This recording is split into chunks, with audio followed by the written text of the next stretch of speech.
Konnichiwa from Creswick Village. This is the Rorschach Japan update from the 9th of July 2024. A quick summary of what's going down in Japan. Japan is in the midst of a severe heat wave that has led to record high temperatures, such as Shizuoka City, where it hit 40 degrees Celsius or 104 degrees Fahrenheit on Sunday the 7th, the highest ever recorded temperature in the city.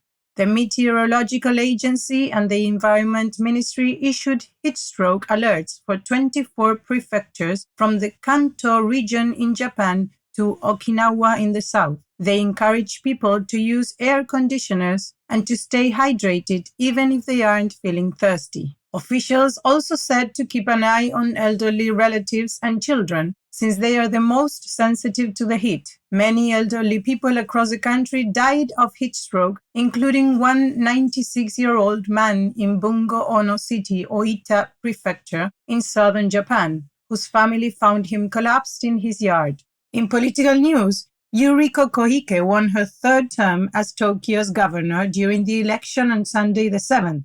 Koike is a former defense minister and became the first woman governor in Tokyo in 2016. After winning, Koike spoke to her supporters about the city's challenges, such as raising prices and a declining birth rate. She said that current industry have a lot of difficulties because of how the digital landscape has changed the way many businesses work. She also said she would expand free childcare and work to empower women so that Japan can improve its gender equality, as it is very poor compared to other countries. The most recent election had 55 candidates competing for the governor's seat, which is a new record for Tokyo. In an update on a story from previous show, on Thursday the 4th, police arrested a U.S. Marine for suspected grouping of women in Okinawa. This marks the third case in recent months of U.S. military personnel sexually assaulting Japanese residents in the prefecture.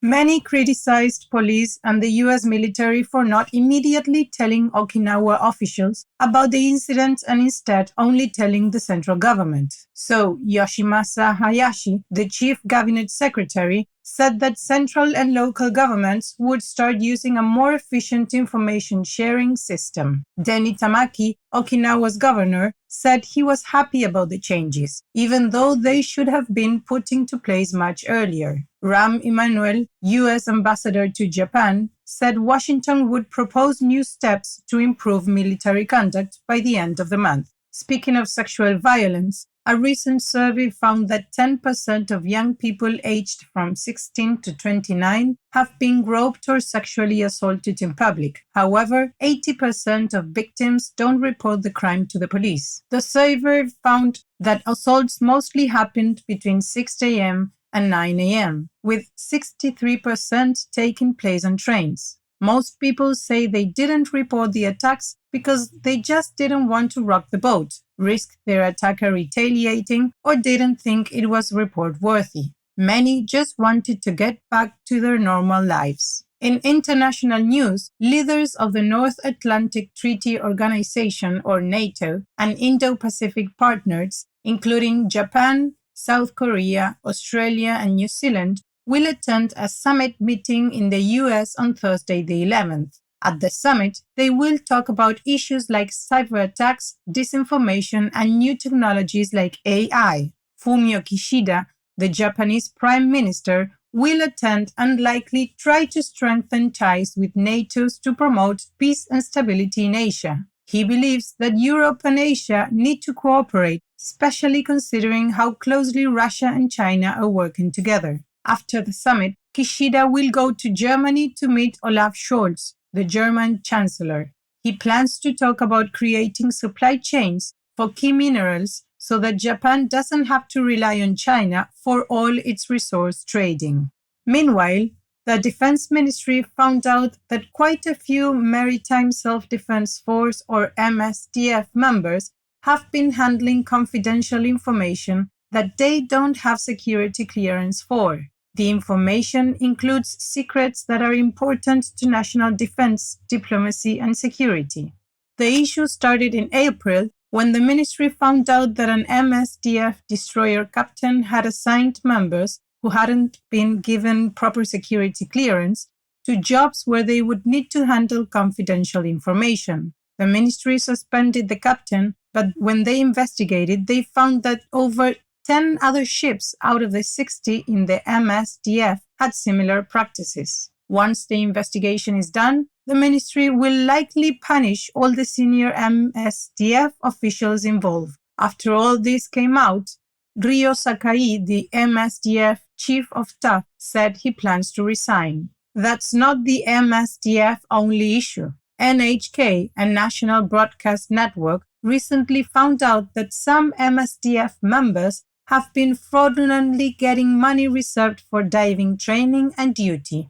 MSDF members get a maximum of 10,000 yen or $60 per hour for diving, depending on how deep underwater they go. However, the Defense Ministry found out that in the past several years, some members claimed diving benefits without actually diving. The ministry said the total fraudulent claims amounted to tens of millions of yen or hundreds of thousands of dollars, but did not give an exact amount. Once the investigation is finished, the MSDF will likely punish the personnel involved and demand repayment. In other news, Monday the 8th was the second anniversary of the death of former Prime Minister Shinzo Abe. The Nara Prefecture branch of the ruling Liberal Democratic Party set up a tent for condolence flowers on Sunday the 7th near where he was shot.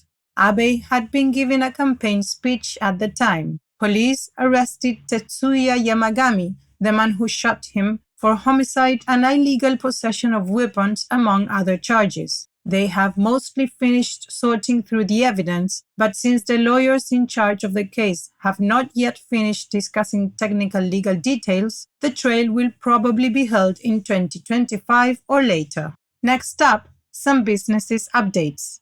Teikoku Databank found that a record number of companies declared bankruptcy in the first half of 2024. And 182 went under because of labor shortages, which is 72 more than last year. 40% of the bankruptcies were in the construction and logistics industries, which was the majority of companies going out of businesses. New strict overtime laws likely made it harder for the companies to keep running because they couldn't find people to work for them or overwork current employees. About 80% of the failed businesses had fewer than 10 employees.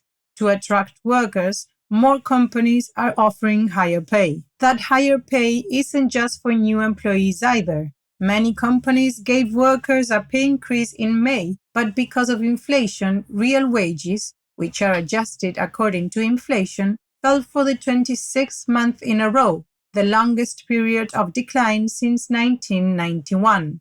The Labor Ministry reported a 1.4% year-on-year decline in real wages. The ministry said that total average pay, including overtime, increased by almost 2% to 297,000 yen or $1,800 per month, marking 29 months of continuous growth. And to close this edition, Kyoto's bus drivers will soon start passing out pamphlets to combat the rise of foreign tourists accidentally not paying bus fares. The main issue is that sometimes foreign tourists attempt to pay bus fares with an IC card, which is rechargeable prepaid card, when it doesn't have enough money on it. When this happens, the bus's card machine beeps. However, many times tourists don't understand what the beep means and the bus driver's explanation because they don't speak Japanese. They often get off the bus without paying because the driver doesn't want to make the bus late. Since changing how the machine works or how people get on or off would be too difficult, Kyoto buses plan to pass out pamphlets with explanations in multiple languages to fix the problem. And that's it for this week. Thank you for joining us. As you must know by now, we do not only make podcasts, but also other cool projects. Right now, Rorschach is developing a new app designed to help you make decisions within a group of people. Would you be interested in giving it a try? If so, please email us at info@rorschach.com. We'll give you early access to the beta version as soon as it's ready and the chance to help us improve it. Matane!